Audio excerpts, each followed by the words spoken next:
ये है सऊदी अरब का लाइन प्रोजेक्ट जिसको नियोम फ्यूचर सिटी के नाम से जाना जाता है। इतना बड़ा महंगा प्रोजेक्ट आने वाले सालों में दुनिया पहली बार देखेगी। न सिर्फ बड़ा बल्कि नियोम दुनिया का सबसे महंगा कंस्ट्रक्शन प्रोजेक्ट भी है। $500 बिलियन की लागत से तैयार किए जाने वाले इस प्रोजेक्ट में 500 मीटर के ऊंचे स्काई स्क्रैपर्स एक दूसरे के पैरेलल बनाए जा रहे हैं, जो कि हैरत अंगेज तौर पर सऊदी अरब के रेगिस्तान में 170 किलोमीटर तक फैले होंगे। ये ऐसा ही है जैसे न्यूयॉर्क के वर्ल्ड ट्रेड सेंटर की 4500 कॉपीज बनाकर उनको एक ही लाइन में खड़ा कर दिए जाए। सऊदी क्राउन प्रिंस मोहम्मद बिन सलमान नियोम को फ्यूचर की एडवांस लीनियर सिटी बनाने का ख्वाब रखते हैं। एक ऐसी सिटी जिसमें शीशे के फसादात से अंदर 9 लाख लोग रह पाएंगे। पर क्या ऐसा मुमकिन भी है? इसके ऑर्गेनिक सिटीज के मुकाबले में क्या फायदे हैं और क्या नुकसानात?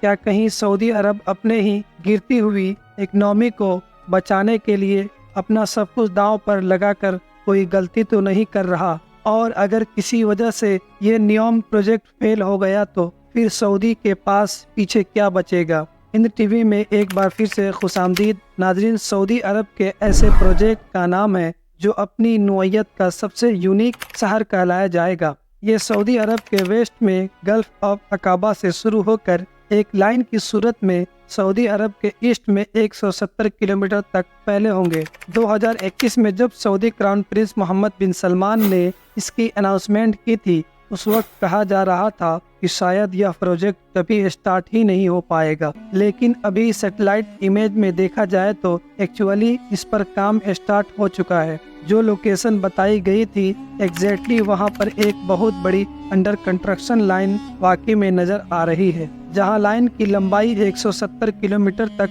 फैली होगी, वही उसकी चौड़ाई सिर्फ 200 मीटर है। यानी कि ये चौड़ाई नॉर्मली किसी सोसाइटी के एक ब्लॉक जितनी है।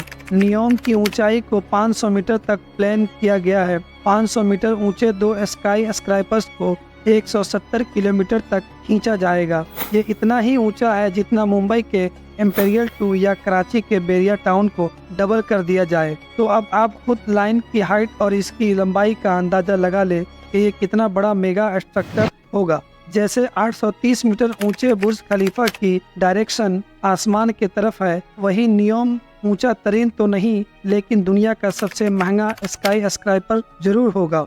अगर ऐसा ही कोई प्रोजेक्ट न्यू दिल्ली में बनाया जाए तो उसकी लंबाई आगरा तक फैली होगी। जहां फिर कराची में स्टार्ट किया जाए तो ये प्रोजेक्ट हैदराबाद पर आकर खत्म होगा। सऊदी क्राउन प्रिंस के प्लान के मुताबिक इस पूरी लाइन सिटी में 90 लाख लोग रह पाएंगे। अगर इस पूरी लाइन सिटी का एरिया निकाला जाए तो हम इसकी लेंथ और इसकी मल्टीप्लाई करें 170 किलोमीटर की लेंथ और 200 मीटर या 0.2 किलोमीटर, तो ये बनता है सिर्फ और सिर्फ 34 स्क्वायर किलोमीटर। सिर्फ इस 34 स्क्वायर किलोमीटर में नकबे में 90 लाख लोग रह पाएंगे। यानी 1 स्क्वायर किलोमीटर में 2,64,705 इंडिया के 1,20,00,000 आबादी वाले मुंबई का एरिया 603 स्क्वायर किलोमीटर है। यानी यहाँ पर 1 स्क्वायर किलोमीटर में 19,900 लोग रहते हैं, जो कि नियोम की पॉपुलेशन डेंसिटी का सिर्फ 7.5% है। अगर दुनिया की सबसे बड़ी सिटी टोक्यो का एग्जाम्पल ले ली जाए, यहाँ 1 स्क्वायर किलोमीटर में 6,380 लोग रहते हैं, जो नियोम के मुकाबले में सिर्फ 2.4% है। अब ये बात तो साबित हो गई कि एरिया के हिसाब से नियोम बहुत ज्यादा ऑप्टिमाइज प्रोजेक्ट है, जहां कम जमीन पर ही ऑर्गेनिक सिटीज के मुकाबले में काफी ज्यादा लोग रह पाएंगे। यानी जो काम 500 से 600 स्क्वायर किलोमीटर के शहर में होना था, वही ये काम सिर्फ और सिर्फ 3434 स्क्वायर किलोमीटर में पूरा हो रहा है। इस बात में कोई शक नहीं कि सऊदी क्राउन प्रिंस यह प्लानिंग बेशक बहुत पॉजिटिव, जिस स्पीड से दुनिया को पॉपुलेशन बढ़ रही है, नियोम जैसी ट्री प्लांट सिटी जैसी फ्यूचर में बाजी ले पाएंगे, क्योंकि इसमें ऑर्गेनिक शहरों के मुकाबले में ज्यादा लोग बहुत कम रिसोर्सेज पर रह पाएंगे।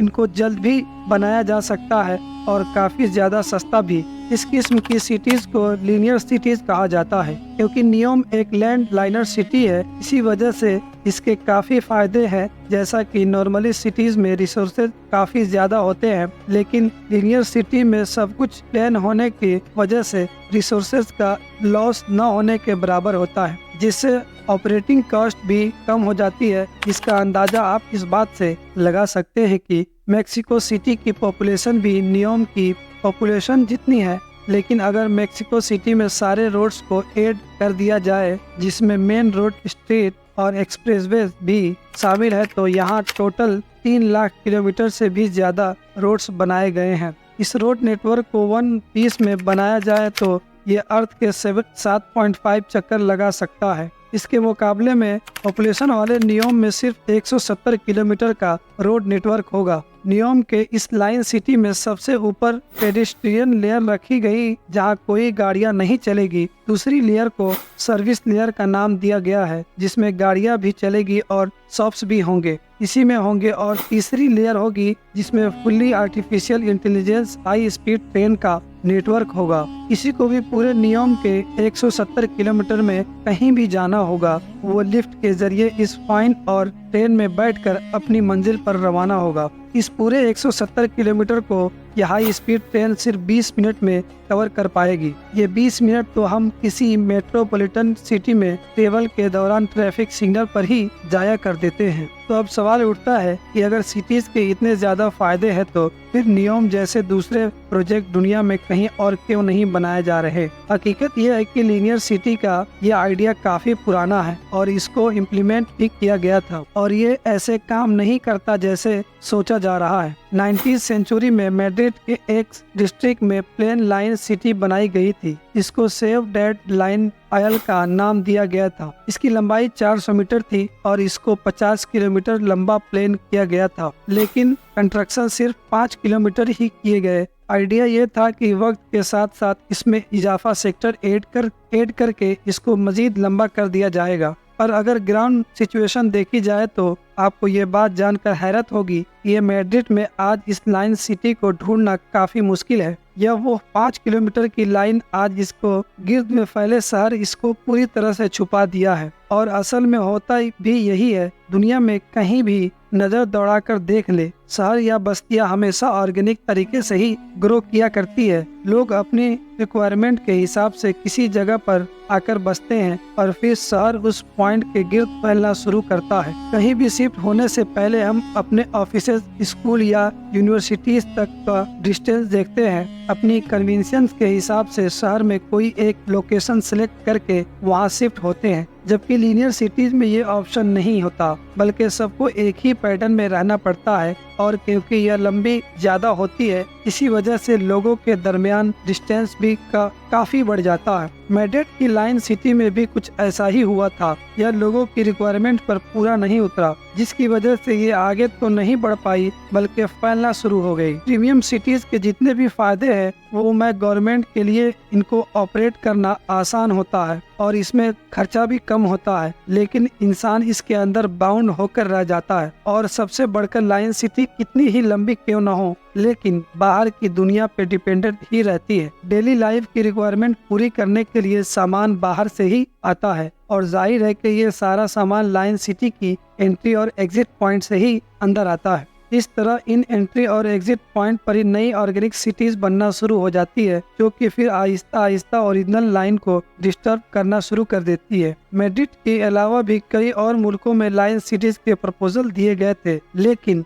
वो कभी कंप्लीट ही नहीं हो पाए या फिर उनकी कंस्ट्रक्शन की पहले ही प्रोजेक्ट कैंसिल हो गए। तो अब सवाल उठता है कि ये सब जानते हुए भी इस सऊदी अरब ने $500 बिलियन के इस न्यूयॉर्क प्रोजेक्ट में क्यों हाथ डाला है। सऊदी अरब ने खुद को ऑयल की कमाई पे इतना यूज कर लिया है कि अब उनके लिए मसले खड़ा होना शुरू हो गए हैं। जहां दूसरी अरब कंट्रीज ने बहुत पहले ही ये खतरा भांप लिया था और अपनी इकोनॉमी इसको टूरिज्म की तरफ डाइवर्ट कर दिया था, वहीं एक्सपर्ट का मानना है कि सऊदी अरब को आने वाले खतरा वक्त पर नजर नहीं आया। स्टेटमेंट के मुताबिक 2050 के आसपास अर्थ के तमाम फसल फ्यूल रिजर्व खत्म हो जाएंगे और इस आने वाली मुसीबत में सबसे ज्यादा सऊदी अरब को इफेक्ट होने वाला है। यही वजह है कि दुनिया तेजी से इलेक्ट्रिक कॉल्स या ग्रीन एनर्जी की तरफ जा रही है। सऊदी अरब जिसकी 95% इकोनॉमी चल ही ऑयल की वजह से रही है, अब उनकी ये डिपेंडेंसी गले का हार बन चुकी है। एक्सपर्ट का ख्याल है कि इस डिपेंडेंसी से निकलने के लिए और सऊदी को इकोनॉमी, टूरिज्म और टेक्नोलॉजी पर डाइवर्ट करने के लिए क्राउन प्रिंस ने यह कदम उठाया है। सऊदी का main source of income Saudi Arabia को, जिसकी कुल